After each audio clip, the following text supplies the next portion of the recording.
मराठवाड्यातील मराठा बांधवांना हैदराबाद गॅझेटियर लागू करून त्याप्रमाणे कुर्मी प्रमाणपत्र देण्यात यावे या मागणीसाठी गेल्या 12 दिवसापासून राजश्री पाटील यांचे छत्रपती संभाजी शहरातील क्रांती चौक या ठिकाणी उपोषण सुरू आहे।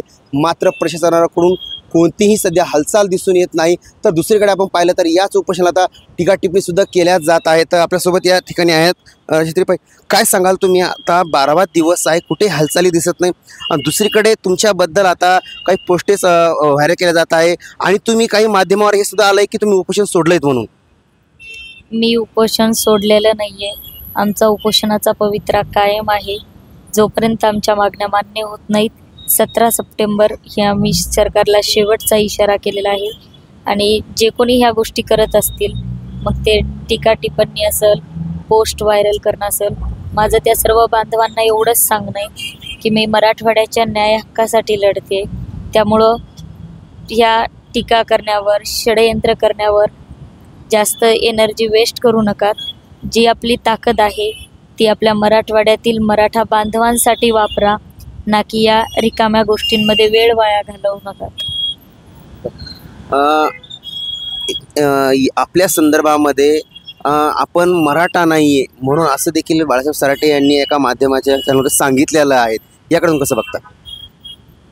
पुरुष प्रधान संस्कृतीमध्ये महिलेने जर का लग्न केलं तर तिला तिच्या नवऱ्याचं नाव आडनाव लागलं जातं, पण कोणी कुठल्याही जातीमध्ये लग्न केलं तरीसुद्धा महिलेची जात बदलल्या जात नाही, एवढं मला तरी संविधानानुसार माहिती आहे।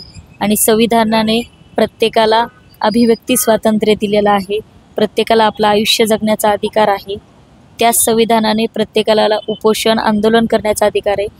मी एवढंच म्हणल की मी शिवछत्रपती शाहू फुले आंबेडकरांच्या विचारधारेला धरून चालते। मला माझ्या मराठा समाजाविषयी आस्था आहे, मला माझ्या मराठवाड्यासाठीचं प्रेम आहे। मला ज्या 300 लोकांचा बळी गेलेला आहे त्यांना न्याय मिळवून देण्यासाठी, मराठवाड्यातील मराठा समाजाला आरक्षण मिळवून देण्यासाठी मी हा लढा उभा केला आहे। मग माझा प्रश्न आहे सर्वांनाच की ज्यावेळेस आम्ही मालवण येथे छत्रपती शिवाजी महाराजांचं स्मारक घेऊन गेले त्यावेळेला माझी जात दिसली नाही का? ज्यावेळेस किल्ले धारूरमधला 40 वर्षापासूनचा छत्रपती शिवाजी महाराजांचा स्मारकाचा प्रश्न आम्ही मिटवला त्यावेळेस माझी जात दिसली नाही का? त्या स्मारकाच्या वेळेस आमच्या 9 मावळ्यांवरती केसेस झाल्या, त्यावेळेस मी उपोषण केलं त्यांची सुखरूप सुटका व्हावी, त्यावेळेस माझी जात कोणाला दिसली नाही का? मग मराठा समाजासाठी फक्त मराठ्यांनीच लढलं पाहिजे असं आहे का? बरं, तुम्ही आता सांगितलं, पण दुसरीकडे जर पाहिलं आपण तर आता आपण भारतीय जनता पार्टीच्या पदाधिकारी आहात, अशा तुमच्या पोस्ट काही सुद्धा तालुका तुम्ही अध्यक्ष आहात, अशा पोस्ट सुद्धा व्हायरल होत आहेत। या म्हणजे तुम्ही सध्या पदाधिकारी आहात का नाही? कसं? भारतीय जनता पक्षाचा मी दिनांक 8/2/2024ला राजीनामा दिलेला आहे। त्यामुळं भारतीय जनता पक्षाचा आणि माझा कुठलाही कसलाही संबंध नाही। असं सध्या एक अशा काही पोस्ट तुमच्या काही तुम्हाला प्रश्नावलीच्या काही पोस्ट असं व्हायरल होत आहे। गेल्या वर्षभरापासून तुम्ही या आंतरवली सराटीचं आंदोलन असेल तर इतर मराठा आंदोलन असेल, या आंदोलनात कुठे तुम्ही किंवा ह्या आरक्षणाच्या मागणीसाठी तुम्ही चक्क एक निवेदन सुद्धा दिले नाही किंवा या आंदोलनात दिसले सुद्धा नाही, असे तुमच्यावर आरोप होत आहे।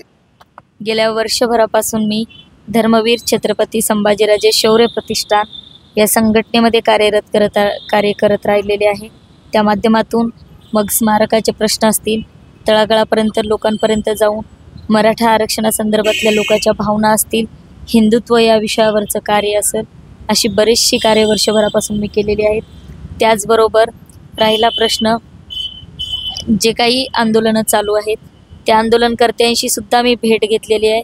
अक्षरशः मनोजदादा जरांगे पाटील यांच्याशी सुद्धा मी गॅलेक्सी हॉस्पिटलमध्ये असताना त्यांच्याशी सुद्धा मी भेट घेतलेली आहे। बरं, तुम्ही आता तुमचा 12वा दिवस आहे, कुठेही हालचाल दिसून येत नाही आहे, काय वाटतं अजून किती दिवस तुमचं आंदोलन असं पुढे असणार? मी 17 सप्टेंबरपर्यंतचा अल्टिमेटम सरकारला दिलेला आहे। 17च्या नंतर 18ची पहाट आम्ही पाहणार नाही आणि याला सर्वस्वी जिम्मेदार हे सरकार राहील।